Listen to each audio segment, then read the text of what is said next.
Hi, this is Miss Vanoy, and I think this is my 10th time trying to video this. I had a really good one a minute ago, and I ended up not hitting the record button.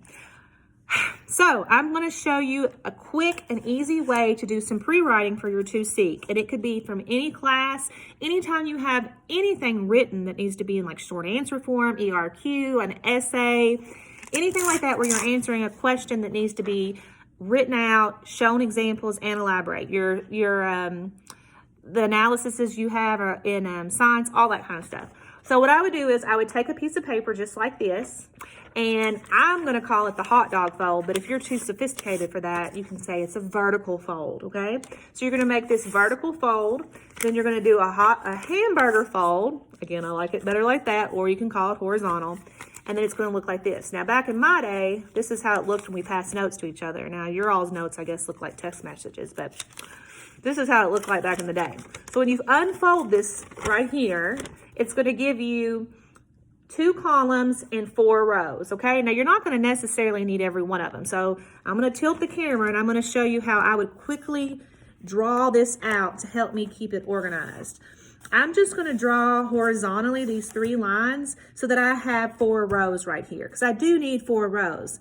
But I only need these 2 rows in the middle to have 2 columns. So you've got 2 columns and 4 rows.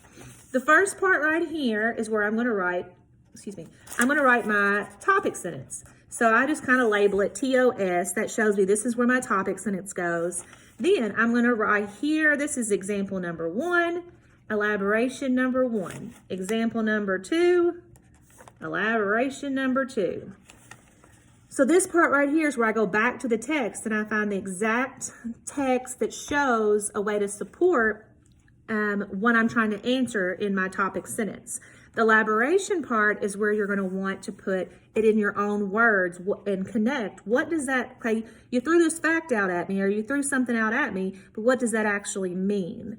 In your own words, how do you connect that to what the topic sentence is? And then the very end is your conclusion where you tie it all up. The conclusion and the topic sentence are kind of like a mirror to each other. You start out telling what you're going to try to prove, you prove it, and then you kind of summarize it right back up again. Now, when you do these quick graphic organizers too, I don't always write everything out, but if I am struggling and I'm having a hard time going back and forth, I will write the text frames out. And the text frames that I use that I always have in my head, kind of like my toolbox that always work for me, is I always will put on the examples, I know this because, or this the author said, or according to the author, or in the text it stated. So I have those kind of text frames in my head because I've seen that in good writing before and good answers before. And I look at what has been written that's good and I use it as a model. That's what you do. You want to be a better basketball player? You look at what good basketball players are doing.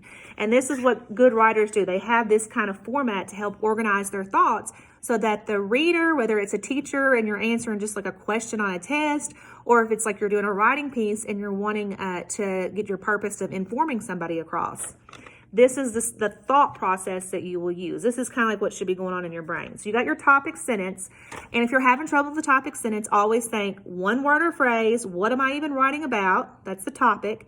And then what am I learning about? What are you learning about the topic? And that's going to be your topic sentence. Then you have your example, and then here's the elaboration. Now, this is the part that I see a lot of students really struggle with. They get better as middle school goes by, but I think that's because you practice this process. This is the example, the text, but you just went back to original text and grabbed that and recopied it. You just said, according to the author, here's this. The elaboration is what's so important because that shows whether your purpose is to get a good grade on the test. That shows the teacher that you understood what you were even quoting and what you're answering. Or if your purpose is to inform somebody, that's showing like, hey, here's what experts say. Let me reword it in my own words so that I can maybe explain it even differently or better for you. And that's what makes your writing special. If all you're doing is just quoting examples and statistics and things like that, then hand them the original document. There's nothing new to show. So you want to make sure you really practice that. And the best toolbox the tool in your toolbox I can possibly give you is to say, memorize those text frames. For elaboration, I always say, this means, this shows, this connects. And that's really important to make sure you have that. not to confuse you, but in middle school, you're going to see some more, I don't want to say harder, but you're going to see more intricate. You're going to see where you're going to have like maybe more question stems, like an A, a B, a C, or there's going to be more than one question within the prompt. You may need to do this, but have multiple, you may need more than just 2 examples. You may be asked specifically to have 4 or 5 or 3 or whatever. You can always accommodate this middle section for that. But I always like to keep that thought process there. The example, the elaboration, and then of course the conclusion. I always think of it like a mirror to your topic. You can restate that, reword that, recopy if you're really struggling that bad. And that will give you, this is the quick way to do it. And on my pre-writes, I just jot down ideas. I don't even go through and write them in sentences. Then I have it as that pre-write. That graphic organizer helps me so that I can look at it when I start writing my sentences. So that's just one way. If you need that kind of structure visually, that helps you to do before you start writing. That's just one little tool I can give you, and hopefully it helps. Thanks, and I'll be back talking about something again soon. Bye.